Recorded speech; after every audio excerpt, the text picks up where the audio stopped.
bus de transporte interprovincial se precipitó en la vía Aloac-Santo Domingo. 8 personas resultaron heridas. Vuelven a encenderse las alarmas en Guayaquil. Autoridades reportan un promedio de 7 muertes al día por coronavirus durante las últimas semanas. Demanda de pacientes con problemas respiratorios se duplica en el Centro de Atención Temporal Bicentenario de Quito. Se activa la campaña electoral camino a Carondelet. Varios candidatos realizaron caravanas y reuniones con organizaciones sociales en diversas ciudades. Las noticias en Televistazo con María Isabel de Levet y Denise Molina.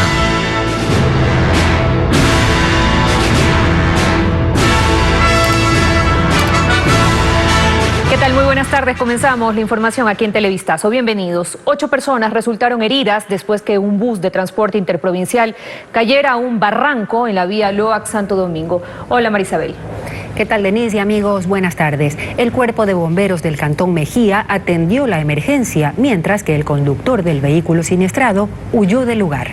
El reporte con Alex Ceballos. El conductor de la unidad 22 de la Cooperativa de Transporte de Pasajeros Aloac repentinamente perdió el control del vehículo y se precipitó 20 metros hacia un barranco de la vía Loac-Santo Domingo. 6 ambulancias del Cuerpo de Bomberos del Cantón Mejía llegaron al lugar para atender la emergencia. Se movilizan 6 ambulancias, 2 unidades de rescate del Cuerpo de Bomberos y se evacúan a 8 heridos del Hospital Básico de Machachi. El accidente se produjo en el kilómetro 32 de la vía Loac-Santo Domingo, cuando los equipos de rescate del Cuerpo de Bomberos del Cantón Mejía llegaron. El conductor del bus interprovincial ya no estaba en el lugar. Se investiga la causa del accidente de tránsito. El reporte preliminar indica que las malas condiciones climáticas habrían ocasionado este percance. El Cuerpo de Bomberos solicita respetar los límites de velocidad y conducir con precaución. Y ese no ha sido el único accidente vial ocurrido en las últimas horas. La madrugada de este martes, 3 buses quedaron destruidos tras un incendio en el estacionamiento de una compañía de transporte de pasajeros en el sur de Quito. Las autoridades investigan qué originó el fuego. Las 3 unidades de transporte público avaluadas en más de $100.000 quedaron inservibles, reducidas a escombros. Las llamas consumieron asientos, equipos y la estructura de estos buses de pasajeros que hasta la tarde de este lunes sirvieron a la comunidad en la línea El Beaterio Seminario Mayor, entre el sur y centro de Quito. Se procedió con la torreta de las unidades contra incendios para poder bajar la intensidad y poder desplegar mangueras para atacar por 3 flancos del incendio. En el lugar no se presentaron víctimas ni víctimas más que los daños materiales. El incendio se produjo a la 1 de la madrugada de este martes, en el interior del parqueadero de una empresa de transporte de pasajeros en el sur de Quito. Nadie sabe cómo inició el fuego ni quién fue el responsable del hecho. Un vecino del sector, quien observó las llamas a la 1 de la madrugada, alertó a los bomberos a través de una llamada al EQ 911. Y al momento de la llegada de las unidades ya estaban totalmente consumidos los vehículos. Lo que se procedió a realizar es tareas de protección para el resto de vehículos que se encontraban en el lugar, para evitar que se expanda más el incendio. El Cuerpo de Bomberos realiza las investigaciones para determinar las causas. Según directivos de la cooperativa, otro incendio similar ocurrió hace varios años. Esta vez las unidades de transporte afectadas no estaban aseguradas. En Quito existe una variación en el incremento de casos de COVID-19. Según la Secretaría de Salud, en una semana hubo 1.500 contagios más.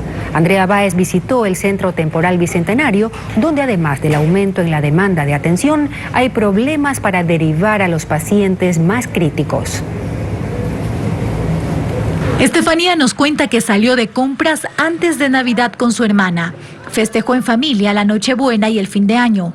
Hace 8 días empezó a sentirse mal y hoy está esperando los resultados de la prueba para saber si tiene COVID-19. No tengo olfato y estaba mal con malestar del cuerpo. Mi cuñado él dio positivo, entonces como yo tengo síntomas también, me vine a hacer ver. Esta es una de las miles de historias que viven familias y que el resultado se refleja en los hospitales y centros de atención, donde en la mayoría la capacidad está al límite.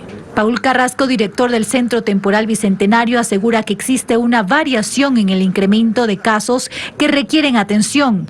Incluso tienen problemas para derivar los casos críticos a los hospitales. Hay un ascenso rápido. La preocupación que tenemos es que si seguimos así, pues vamos a quedarnos sin espacio. En este momento tenemos 3 pacientes graves. Hemos tenido problemas ya en las transferencias porque los hospitales generales están con las salas de cuidados intensivos prácticamente llenas. Aquel número de pacientes que llegan por atención se duplicó en una semana. Normalmente llegan entre 20 y 30 personas. Hemos tenido un incremento, estamos en 40 a 50 pacientes diarios prácticamente que vienen por la sala de emergencia. Según el seguimiento epidemiológico que realiza la Secretaría de Salud del municipio, en Quito existe un incremento de 800 a 1.500 contagios en la última semana. Tenemos un contagio activo todavía y que la velocidad de contagio ha aumentado en la última semana. Es preocupante la situación de cuidados intensivos, que tenemos alrededor de unas 40 personas que están esperando cama. Los médicos aseguran que esto es apenas el comienzo del resultado de las festividades de Navidad y hacen un llamado a la población para seguir aplicando todas las medidas de bioseguridad.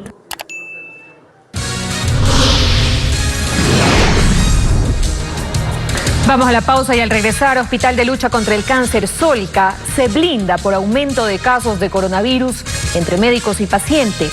Autoridades toman medidas de restricción. También desde esta madrugada el Instituto Geográfico Militar inició la impresión de las papeletas para las elecciones del 7 de febrero. Ya venimos.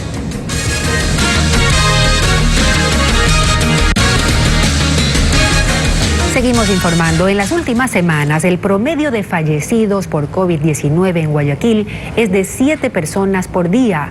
El COE cantonal tiene listo el plan de contingencia ante el aumento de contagios que se presentarían desde mediados de enero por el incumplimiento de las normas de distanciamiento social. Ya se trabaja en aumentar 300 camas con respiradores y personal médico en caso de que colapsen los hospitales públicos y privados. Las funerarias que operan en los alrededores de los hospitales en Guayaquil, desde inicios de diciembre han empezado a registrar mayor llegada de familiares de pacientes, queriendo contratar sus servicios. Marvin Terán, quien representa al gremio, resalta que desde mayo la demanda de féretros había disminuido de a poco. Sin embargo, las últimas 4 semanas, sus socios reportan un aumento en la actividad exequial. Eso lo estamos viendo ya hace un mes, estamos viéndolo bien fuerte ya. Viene para deducir de que es muerte COVID. Datos que fueron confirmados por la Mesa de Salud del COE Cantonal de Guayaquil, en donde se resalta que en agosto se registraban 2 muertes por día a causa de COVID-19. Esta cifra aumentó a 5 durante septiembre, octubre y noviembre, pero en diciembre el número de fallecidos es de 7 al día. Carlos Farhat, epidemiólogo e integrante de la Mesa de Salud, explica que se espera un aumento de contagios y esto se verá reflejado en el sistema de salud pública. Las 2 semanas que vienen deberíamos ver el impacto de fin de año, del campeonato de fútbol, de eso que ahora se ha hecho ya conocido, del famoso baile en la calle 8, que fue terrible.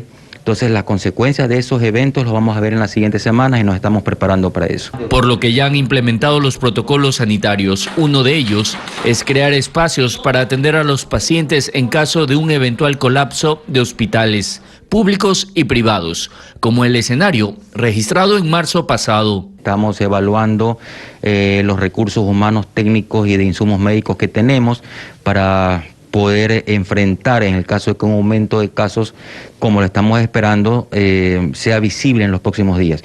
Por lo que esperan analizar el comportamiento de la curva epidemiológica para saber si en Guayaquil habrá un brote de la enfermedad. Al momento, la ciudad está a punto de alcanzar los 20.000 contagios por COVID-19. Ante el contagio de pacientes y personal médico con COVID-19, el Hospital de la Sociedad de Lucha contra el Cáncer Solca Guayaquil implementa un plan de atención para evitar el aumento de casos. Actualmente, más de 20 funcionarios, entre médicos y personal administrativo, permanecen aislados tras ser diagnosticados por el virus. El informe con Bessie Granja. Restricción del aforo en el área de consulta externa y ampliación de horarios. Son algunas de las medidas que el Hospital de Lucha contra el Cáncer Solca de Guayaquil adoptó ante el incremento de casos de coronavirus entre pacientes y personal médico.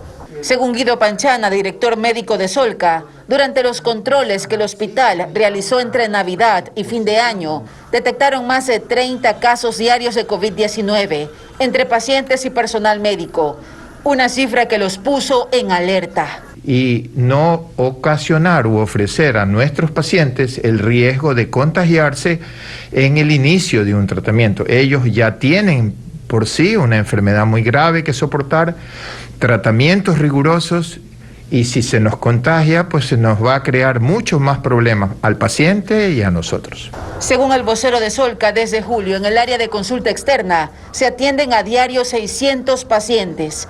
La alta concentración de personas elevó el riesgo de contagio dentro de la institución. Por eso anuncian medidas de restricción en ese sitio. El delimitar los tiempos en que el paciente venga por tiempo citado a su consulta y solo entra en el momento a la hora que tiene su cita. Solamente pueden entrar acompañados los pacientes con discapacidad y la mayoría de pacientes que son autonómicos y que pueden desplazarse están entrando solos a las consultas. Actualmente, entre 20 y 25 trabajadores de Solca, entre médicos y personal administrativo, están aislados por dar positivo a COVID-19. Asimismo, 3 pacientes están hospitalizados por este diagnóstico. Otra de las medidas aplicadas es la ampliación de los horarios de atención en consulta externa. Allí se recibirán pacientes desde las 8 horas hasta las 12 horas y desde las 14 horas hasta las 17 horas.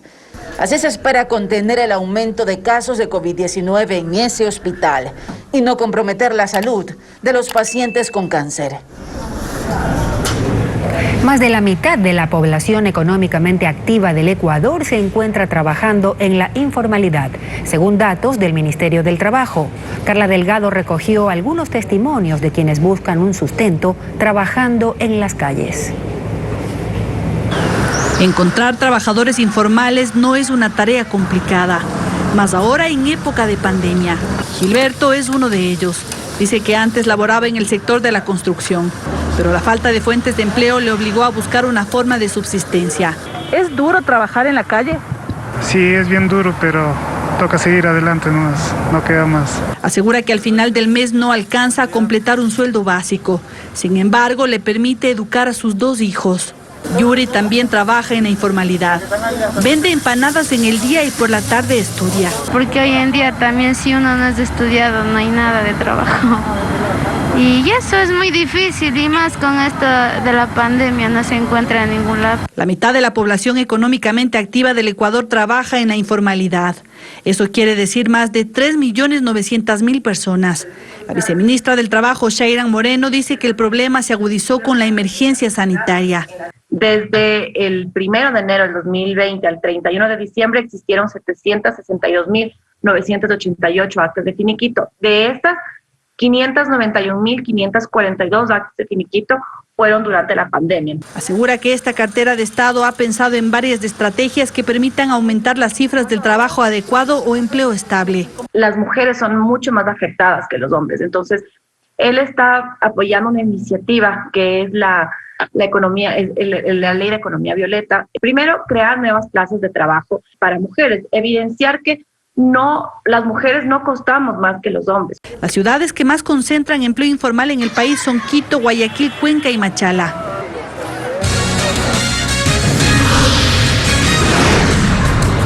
Nueva pausa y al volver, algunas vías de Quito fueron cerradas al tránsito debido a deslizamientos de tierra. Ya volvemos con las imágenes.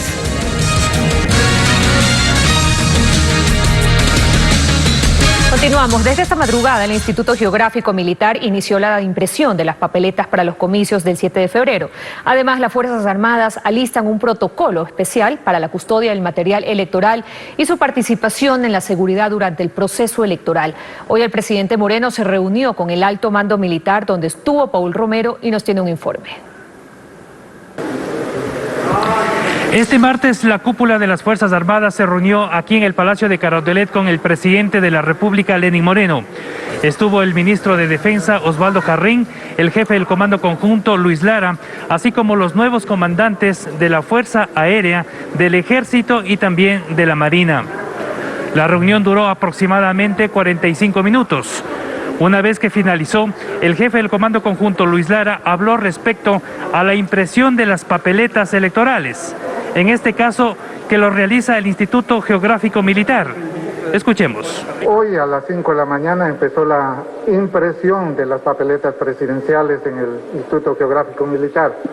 Estamos esperando aún que nos envíen o que envíen al Instituto Geográfico Militar las papeletas de los parlamentarios andinos y de los asambleístas provinciales de 4 o 5 provincias que están faltando. La autoridad militar también se refirió respecto al rol que cumplirán las Fuerzas Armadas el próximo 7 de febrero durante las elecciones.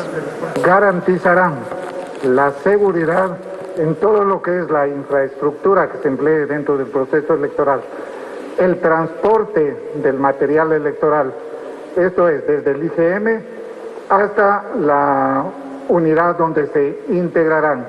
Luego de eso, el transporte hacia las 24 delegaciones provinciales. Por su parte, el ministro de Defensa, Osvaldo Carrín, se refirió a la reunión y específicamente a los temas tratados en esta visita protocolar con el mandatario.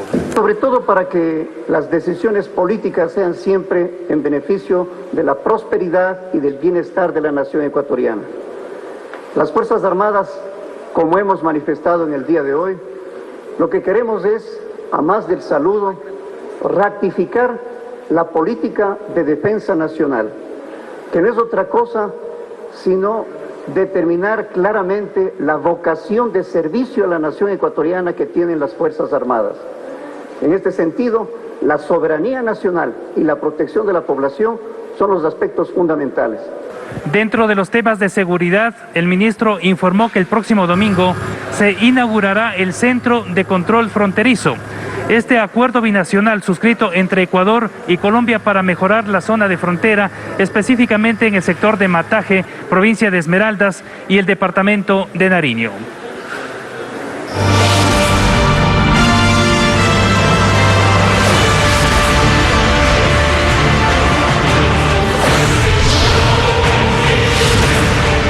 Elecciones 2021. Y en cuanto a la campaña, los candidatos presidenciales Guillermo Lasso, Jimena Peña e Isidro Romero realizan caravanas y encuentros con organizaciones sociales como parte de sus actividades proselitistas. William Young nos tiene un resumen de estos recorridos en varias ciudades. El sur de Guayaquil fue el lugar elegido por el candidato por la Alianza Creo y Partido Social Cristiano, Guillermo Lasso. En un trayecto lo acompañó el exalcalde de Guayaquil, Jaime Nebot. Luego en Daule, en un encuentro con agrupaciones del pueblo montubio, Lasso aseguró que en su plan de gobierno, este sector agrícola tiene espacio como uno de los ejes de desarrollo y habló de cómo reactivar su producción. Nosotros nos comprometemos a dar crédito por al menos $1.000 millones. $1.000 millones. Eso es una cantidad muy grande. $1.000 millones al 1% de interés y a 30 años plazo. En la provincia de Los Ríos, el candidato del movimiento Avanza, Isidro Romero, arrancó sus recorridos en esta campaña rumbo a Carondelet. Allí aseguró que la lucha contra la corrupción es parte fundamental de su agenda. La pena perpetua, y eso es lo que yo voy a hacer, pero con una salvedad. Esa gente que ha robado al país, apenas que ellos tengan una vida eterna en la cárcel, también los incautaré todos los bienes que han dejado a su familia. La provincia de Los Ríos también fue elegida por Jimena Peña del Movimiento País para iniciar sus actividades proselitistas. Luego viajó a la provincia de Pichincha y allí se reunió en varias comunidades, en ferias y mercados con comerciantes y usuarios, a quienes les ofreció garantizar su acceso a alimentos. Sabemos nosotros como ecuatorianas que pase lo que pase, tenemos que garantizar alimento en nuestras mesas. Que pase lo que pase, tenemos que garantizar educación de calidad para nuestros hijos y también la salud. Una campaña en la que cumplir las medidas de bioseguridad es otro desafío para los candidatos que aspiran llegar a Carondelet. El candidato Yacu Pérez se reunió con miembros del Magisterio Nacional con la intención de captar su voto, mientras el pastor Gerson Almeida ha debido dedicarse a contrarrestar a los grupos LGBTI que se consideraron discriminados tras una declaración del candidato. Hernán Higuera con un informe. Hay candidatos que suman y otros que restan en cada jornada de campaña, con cada entrevista y con cada acción. Carlos Pérez Guatambel, o Yacu, como se lo conoce políticamente, acudió a la sede del magisterio para escuchar las propuestas de los profesores, que aspiran sean acogidas en un plan de gobierno íntegro. Le pidieron el libre ingreso a las universidades, una nueva ley de educación, internet en comunidades rurales y el establecimiento de salarios justos y oportunos para los profesores. Hubo un pedido más, que se ponga la camiseta de la Unión Nacional de Educadores. Prefirió no hacerlo. Y claro, cada uno de ellos con sus propuestas, sabiendo que es escuchada por nuestro proyecto político, ellos mismos serán la mejor propaganda que están haciendo. El candidato dice que con agrupaciones sociales va entrando en las preferencias. Sus recorridos en la sierra van hasta este miércoles y luego se desplazará con sus candidatos a asambleístas nacionales hacia la costa. Todos buscan sumar, pero al pastor Gerson Almeida no todo le ha salido bien. Una entrevista le costó más de un voto y serias críticas por un pronunciamiento que no gustó a los grupos LGBTI, que lo demandaron ante el Tribunal Contencioso Electoral y ha debido frenar sus recorridos para defender sus argumentos. En donde se nos acusa de homofóbicos o que discriminamos a cualquier grupo social del Ecuador. Nosotros como movimiento y personalmente, en mi convicción como candidato y también pastor, no discrimino a nadie, por lo tanto, nosotros acogemos a todas las personas de las diferentes tendencias. Así la campaña electoral se va tomando los espacios en busca de electores que crean y decidan. Una tarea difícil en tiempos de crisis y de pandemia. Las continuas lluvias en la capital han provocado estragos. 2 deslizamientos de tierra ocasionaron el cierre de avenidas. Andrea Báez con un reporte sobre estas emergencias. Un poste caído y varios cables que se arrancaron tras un deslizamiento de tierra en la avenida Interoceánica en el oriente de Quito son los primeros estragos de las continuas precipitaciones en la capital. A partir de las 7 de la noche aproximadamente hubo 2 eventos específicos, uno aquí en el sector de Miravalle, en donde hubo un deslizamiento de tierra y lodo, producto de una saturación del talud en la parte alta. Hasta el lugar llegó personal del Cuerpo de Bomberos, Agencia Metropolitana de Tránsito y Secretaría de Seguridad para realizar una inspección en la zona y trabajos de limpieza, ya que por el deslizamiento de tierra, la vía tuvo que ser cerrada al paso vehicular. El riesgo es la estructura del terreno, como ustedes pueden ver y observar, es cangagua y con las precipitaciones muy fuertes son fáciles para provocar este tipo de deslizamientos de masa. Los trabajos en este momento son en retirar los escombros con la maquinaria, realizar trabajos de mitigación que nos permitan garantizar la integridad de los ciudadanos que transitan por este sector. Según la Secretaría de Seguridad, hasta el momento se han identificado 72 puntos propensos a deslizamientos de tierra, para lo cual se trabajan en planes preventivos en la ciudad. En la avenida Occidental, en el norte de la ciudad, también se reportó otro deslizamiento de tierra con piedras. Un carril de la vía se cerró para evitar riesgos a los conductores. Después de casi un año de haber solicitado el retiro de las vallas y concertinas de las calles del centro histórico de Quito, las autoridades procedieron a quitar estos obstáculos que alteraban el paisaje y afectaban a los comerciantes de este espacio turístico de la capital. Carlos Luis Carrillo acudió al sitio y recogió algunas reacciones. Desde este lunes el centro histórico de Quito amaneció así, sin vallas ni concertinas. Esto permitió tanto a turistas como dueños de locales comerciales caminar sin ningún impedimento que alteraba el paisaje del lugar, considerado como el mejor conservado de Latinoamérica. Estamos felices de que este 2021 hayamos ya tenido la libertad de caminar en nuestro hermoso Quito y en el centro histórico sin vallas, porque eso deja ver claramente la paz y la tranquilidad que tenemos en nuestro país. Muchas de las vallas fueron llevadas hasta los exteriores del Regimiento Quito II, otras permanecen en los patios del municipio capitalino y unas pocas aún se encuentran apiladas sobre la avenida García Moreno, a una cuadra del Palacio de Carondelet. Si se ve que existe una amenaza al centro histórico, pues van a volver a sacar las vallas. Ojalá no llegue a ocurrir. El retiro de estos obstáculos se da después de casi un año de haber hecho el pedido a las autoridades policiales, pues muchos negocios estaban a punto de cerrar ante las pérdidas que generaban las vallas. Nos manteníamos enjaulados, no teníamos turistas, no teníamos turismo nacional ni extranjero. Y las ventas totalmente decayeron. Nuestros negocios prácticamente estuvieron al borde de la quiebra. Aseguran que muchas de las vallas eran utilizadas por los delincuentes como escaleras para ingresar a los locales y robar. Y yo escuché por ahí de unos 2 o 3 casos en los que delincuentes habían utilizado las vallas para hacer robos en unos locales de algunos vecinos. Ahora esperan que sin estos obstáculos los turistas regresen al centro histórico de Quito, no solo para reactivar la economía de la capital, sino para fomentar el turismo en la ciudad, uno de los sectores más golpeados a causa de la pandemia. Un joven de 27 años fue asesinado a tiros en el cantón El Carmen, provincia de Manabí. Según la policía, la víctima registra antecedentes penales por el delito de tenencia de armas. Ítalo Ruiz con la crónica de esta muerte violenta. El crimen ocurrió cerca de las 16 horas de este lunes, cuando un joven identificado como Eduardo Marcillo Espinosa estaba parado afuera de esta capilla, ubicada en el barrio Unión Popular del cantón El Carmen, en Manabí. El estruendo de los disparos alertó a los habitantes, quienes de inmediato llamaron a la policía. Indican que personas del sector que han llegado 2 sujetos a bordo de una motocicleta, quienes sin mediar ninguna situación abren fuego contra la víctima, a la cual le ocasionan la muerte a este momento. Se puede evidenciar a la altura del tórax y extremidades inferiores, como es la pierna izquierda. El joven de 27 años de edad vivía en el sector. De acuerdo con los uniformados, había sido detenido el año pasado. Revisando el sistema de la policía, él registra una detención anterior por tenencia y porte ilegal de armas de fuego en el mes de agosto del 2020. La de este lunes es la primera muerte violenta registrada en ese cantón de Manabí en el 2021. Más noticias a esta hora. El municipio de Guayaquil ratificó que comenzará la distribución de ivermectina, un medicamento que, según el Cabildo, ayudaría al tratamiento contra el COVID-19.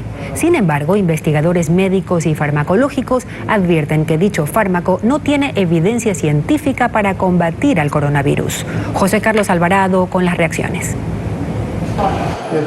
En la lucha contra el COVID-19, el estudio sobre los medicamentos que harían efecto contra el virus es una prioridad. Uno de los fármacos que se analizan es la ivermectina, un antiparasitario que sirve para tratar ciertas enfermedades como la oncocercosis y que además se lo ha empleado en ganadería y otras especies. La alcaldesa Cintia Viteri anunció que hay un plan para el expendio de este fármaco en la ciudad. Consiste en distribuir este medicamento estudiando caso por caso en los hospitales del día. Además, se los entregaría a los ciudadanos atendidos en los 24 sectores donde acuden las brigadas municipales. Allí se chequean a 150.000 pacientes por semana. Estamos adquiriendo a través, y esperemos que sea a través de convenio, 2 millones de tabletas de ivermectina, no sé si está bien dicho, ivermectina. Cuando se preguntan el por qué el medicamento, número 1, lo hemos usado siempre en desparasitación, es histórico. Número 2, si en el mundo están diciendo que esto protege de COVID y que puede ser una alternativa.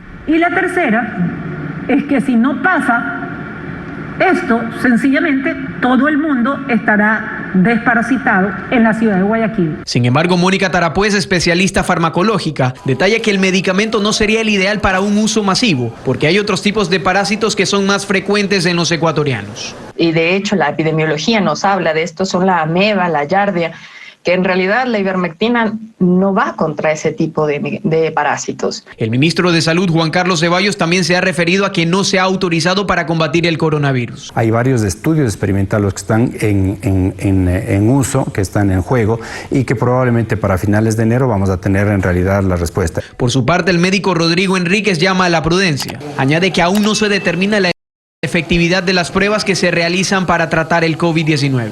Pero esta evidencia viene sobre todo de estudios realizados in vitro, es decir, en laboratorio, o en cultivos de células. Recién se están haciendo una gran cantidad de ensayos en personas, pero que todavía no han concluido y la mayoría de esos ensayos no han publicado sus resultados. En un documento, la Organización Panamericana de la Salud detalla que la ivermectina se está usando de manera incorrecta en el tratamiento del COVID-19, sin ninguna evidencia científica de su eficacia y su seguridad para el tratamiento de la enfermedad. A pesar del uso del medicamento por parte de algunos especialistas, las recomendaciones médicas insisten en mantener el lavado de manos y el continuo uso de mascarilla para evitar los contagios. Habitantes del cantón Daule se quejan por los valores que deben pagar por impuesto predial, que incluyen una contribución especial por la construcción del puente que une a ese cantón con Guayaquil. Los ciudadanos, habitantes de urbanizaciones de la parroquia La Aurora, califican de excesivo ese rubro, ya que bordea los $70 por inmueble y el monto se mantendrá por los próximos 12 años. Diego Cuenca recogió los reclamos. Son decenas de personas que llegan a la sede del municipio de Daule, ubicada en La Aurora, en Guayas, para pagar sus impuestos prediales. Pero aquí se llevaron la sorpresa de que el valor a cancelar supera el de 2020 y empezaron las quejas. El malestar aquí es que van a cobrar por 12 años $84 por las mejoras del puente. No somos una sola persona, somos cientos de personas que estamos viviendo en ciertas ciudades, en La Rioja, en Villa Italia, en Villa del Rey. Se trata de una contribución especial por la construcción del nuevo puente que une a los cantones Daule con Guayaquil. Esa obra significó una inversión de más de $61 millones y fue inaugurada el pasado 19 de octubre. Pero ahora lo tienen que pagar sus habitantes y no están de acuerdo. Yo pago $90 de puesto predial, tengo que pagar $120 por el puente, total tengo que pagar $210 durante 12 años.